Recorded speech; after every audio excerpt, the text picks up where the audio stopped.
Nobody wants to read anymore. People just don't read. I mean, I just got my recent AT&T bill, and it was a video. It wasn't even in print. First, it went from printed bills to, digital bills. Now they're on video because either AT&T thinks that I'm lazy or people just aren't reading anymore. I mean, book sales are down. I mean, Borders closed, Barnes & Noble suffering. Amazon is selling more digital books now than print books. Video on the web is here to stay. That's why I'm doing a video. But the problem is not with video, because video is going to support the written word. The real challenge, in my opinion, is the positioning of the words, the purpose of your book. Ask yourself some questions. Why do you want to write one? Who's going to read it? And why should they? Before you jump headlong into getting that book started and taking your idea and say, hey, I'm going to be a published author and get slightly famous, ask yourself the question, who wants to read your book and why? Because most authors that I've dealt with, and I've read a lot of manuscripts, they talk about their unique idea, their story. And I've read a lot. A lot of their stories, after a while, quite frankly, aren't that interesting.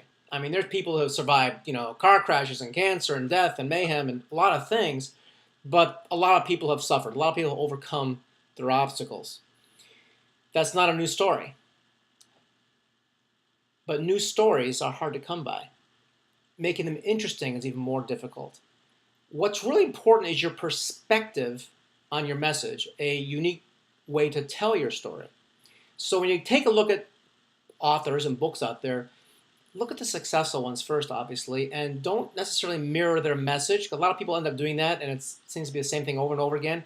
Listen, you're not going to be a bestseller on your first book if it's about The Secret. Okay, Rhonda Byrne nailed that with, and she started with video. She started with the movie first, of course.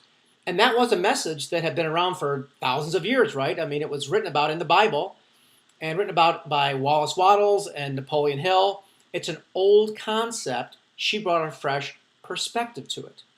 So when you take a look at your book message, what you want to achieve with it, understand that your idea may or may not be new, probably not, but your perspective is. So that's a good thing. Keep that in mind. Your perspective will help craft a unique message that your readers will want, which brings us to the point of this video blog. There are two distinct paths to creating your book. One, get your idea, get your perspective in it, start writing, spend a year or two, get a good editor, and start crafting a message, massaging it up, getting it printed, getting it published, start marketing it, and a year, 2 or 3 later, you'll have some results. The second idea is to do that in reverse. Get your results before you print your book. How do you do that? You do it very simply, using social media, using engagement tools like Facebook, Twitter, LinkedIn, live engagement tools, of course, going to meetings, asking people their opinion about your book, your concept, your idea, your perspective on this concept for your book. And when you get engagement from your target audience, a couple things happen. Number one, your book will be better because you'll get a fresh perspective, right, that the readers are telling you they want to know about.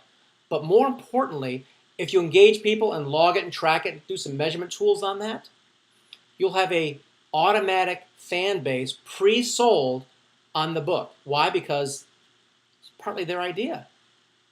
It's like a focus group on steroids. So when it comes to creating your book, go ahead, take your idea, take your best ideas, put your fresh perspective on it, but before you launch headlong into writing it, talk to your audience first.